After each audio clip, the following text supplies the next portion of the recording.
কক্সবাজারে যেখানে সেখানে কয়েকটা ইট পাথর বালি এনে বিভিন্ন বিল্ডিং তুলে ফেলা হচ্ছে, কোনো ব্যবস্থাপনা নাই, যেখানে সেখানে মানুষ জমি দখল করছে, যেখানে সেখানে সরকারিভাবে সরকারের বিভিন্ন লোককে টাকা দিয়ে অবৈধভাবে লিজ নিচ্ছে। আমরা দেখছি যে সমুদ্র সৈকতের পারে এখানে প্রাচীর দেয়া হচ্ছে, মানে সমুদ্র পারে কে কতটা জমি দখল করে কী ধরনের রিসোর্ট তৈরি করবে, কি করবে, কে হোটেল দিবে, এগুলোর প্রতিযোগিতা চলতে থাকে। কিন্তু আমরা মনে করি এখানকার যারা রাজনীতিবিদ আছেন, এখানকার যারা স্থানীয় প্রশাসন আছেন, আপনারা আপনাদের জায়গায় অন্তত এই বিষয়ে সচেতন থাকবেন যে আমার সমুদ্রের জমি কিংবা আমাদের সমুদ্র পাড়ের জমি, আমার পাহাড় কেটে যেন এ ধরনের অবৈধ ব্যবস্থাপনাগুলো না হয়। সবাইকে শুভেচ্ছা। আমরা গতকালকে আরেকটা আমাদের 25 সালের 5ই অগাস্ট এসেছে, আজকে 6ই অগাস্ট। আমরা এনসিপি আমাদের পক্ষ থেকে পুরো বাংলাদেশের মানুষের সামনে আমাদের 24 দফার একটা ইশতেহার দিয়েছি। এই 24 দফার ইশতেহারে 21 নম্বর যে দফা, সেখানে ছিল যে জলবায়ু সহনশীলতা এবং নদী ও সমুদ্র রক্ষা। বাংলাদেশের আমাদের যে সমুদ্র সীমা, এই সমুদ্র সীমা কিন্তু এখন আমাদের যে ল্যান্ডের যে সীমা এর কাছাকাছি প্রায় সমপরিমাণ। সো আমাদের একটা বিশাল অপার সম্ভাবনার জায়গা হচ্ছে আমাদের এই সমুদ্র। এখন সবচেয়ে গুরুত্বপূর্ণ হচ্ছে এই সমুদ্রকে, এই ব্লু জিনিসটাকে আমরা কীভাবে ব্লু ইকোনমিতে পরিণত করতে পারি, আমরা কিভাবে আমাদের এই যে বায়োডাইভার্সিটি জীববৈচিত্র্য রক্ষা করতে পারি, আমরা কিভাবে আমাদের জায়গা থেকে আমাদের এই যে সমুদ্র তীরবর্তী যে মানুষেরা রয়েছে তাদের যে সাস্টেইনেবল একটা জীবন ধারণ সেটা নিশ্চিত করতে পারি।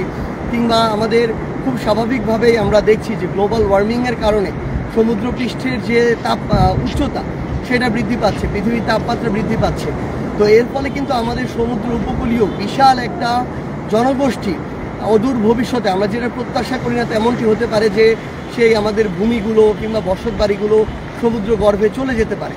তো সেই জায়গায় আমাদের প্রয়োজনীয় ব্যবস্থা নেওয়া এবং আমাদের এ সকল জায়গা থেকে সরকারের কিছু গুরুত্বপূর্ণ দায়িত্ব রয়েছে। যেমন এই যে পূর্বাভাসগুলো দেয়া হয়, এগুলো যেন অন্তত একটা নির্ধারিত সময়ের পূর্বে দেয়া হয়, যেন এর ফলে মানুষের যে ক্ষয়ক্ষতি হওয়া এটা যেন কমে আসে। ওইটুকু জায়গায় আমাদের সক্ষমতা অর্জন করা প্রয়োজন। আমাদের এই সমুদ্র, আমরা এখন কক্সবাজারে আছি, এই সমুদ্রটাকে যেন আমরা আমাদের সম্পদে পরিণত করতে পারি। সর্বোচ্চ ধরনের খনিজ সম্পদ থেকে শুরু করে এগুলো যেন আরোহণ করতে পারি এবং এই আহরণটা যেন খুব স্বাভাবিকভাবে সাস্টেইনেবল ওয়েতে হয়, এগুলো আমাদের নিশ্চিত করা প্রয়োজন।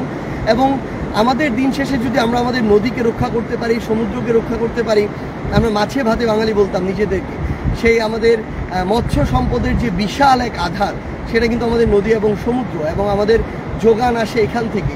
সো আলটিমেটলি আমাদের সব কিছু জীবন ধারণ, চলাচল, বসত বাড়ি, খাওয়া দাওয়া, লাইফস্টাইল আমাদের নদী এবং সমুদ্রের সাথে জড়িত। আমাদের এই জন্য আমরা মনে করি যে আমাদের এই টেকসই নদী এবং সমুদ্র আমাদের দরকার। এবং দিন শেষে আমাদের এই যে জলবায়ু, আজকে আমরা দেখতেছি যে কক্সবাজারে যেখানে সেখানে কয়েকটা ইট পাথর বালি এনে বিভিন্ন বিল্ডিং তুলে ফেলা হচ্ছে, কোনো ব্যবস্থাপনা নাই, যেখানে সেখানে মানুষ জমি দখল করছে, যেখানে সেখানে সরকারিভাবে সরকারের বিভিন্ন লোককে টাকা দিয়ে অবৈধভাবে লিজ নিচ্ছে।